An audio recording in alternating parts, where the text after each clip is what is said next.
Del Evangelio según San Mateo, capítulo 5, versículos del 17 al 19. En aquel tiempo, Jesús dijo a sus discípulos: No crean que he venido a abolir la ley o los profetas. No he venido a abolirlos, sino a darles plenitud. Yo les aseguro que antes se acabarán el cielo y la tierra, que deje de cumplirse hasta la más pequeña letra o coma de la ley. Por lo tanto, el que quebrante uno de estos preceptos menores y enseñe eso a los hombres, será el menor en el reino de los cielos. Pero el que los cumpla y los enseñe, será grande en el reino de los cielos. Palabra del Señor. Queridos hermanos, acabamos de escuchar en este episodio del Evangelio cómo la palabra de Dios no pasa y no deja de cumplirse.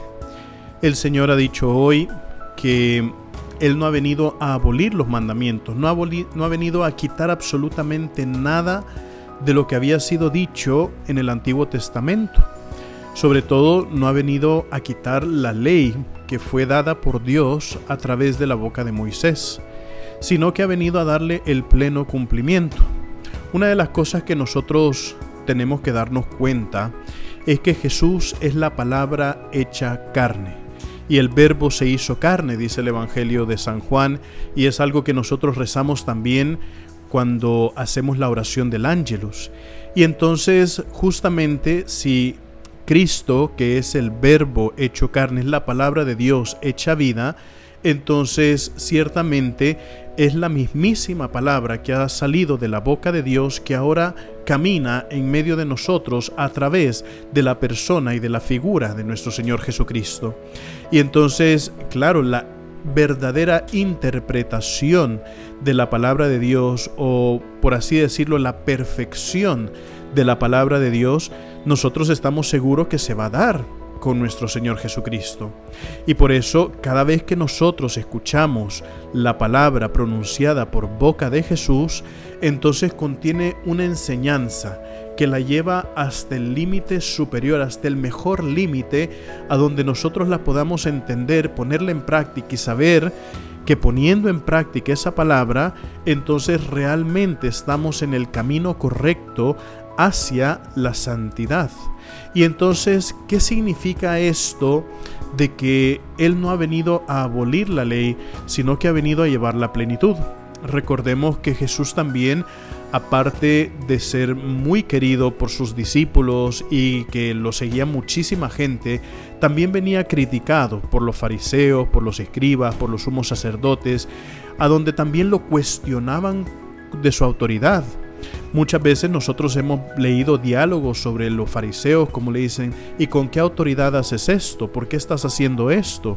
Mira que la ley no es esta, la ley dice esto, ¿verdad? Y entonces al final los fariseos se consideraban aquellos verdaderos juristas que pensaban que ellos tenían la verdadera interpretación de la palabra, pero se les olvida que están frente a la palabra misma, frente a la palabra hecha carne. Y entonces justamente lo que Jesús nos viene a enseñar es cómo esa verdadera interpretación que hacían los fariseos en realidad no es una verdadera interpretación, porque ellos buscaban beneficios propios. Y ahí es a donde nosotros también tenemos que tener cuidado, queridos hermanos. Cuando nosotros ocupamos la iglesia, o cuando nosotros ocupamos la palabra de Dios, o cuando nosotros ocupamos a Dios mismo por beneficio propio, ahí estamos entrando en un error. Recordemos que la plenitud de la ley radica en el amor. Entonces, cuando nosotros le metemos ese amor y esa caridad cristiana, entonces a cada uno de los mandamientos sabemos que lo que estamos cumpliendo lo estamos haciendo en nombre del Señor, haciendo su voluntad. Y eso es lo que el Señor nos va a ir enseñando ya a lo largo de este sermón de la montaña, cómo meterle el amor a cada uno de los mandamientos. Recuerden, mis queridísimos hermanos, nosotros somos lo máximo para Cristo. Así sea.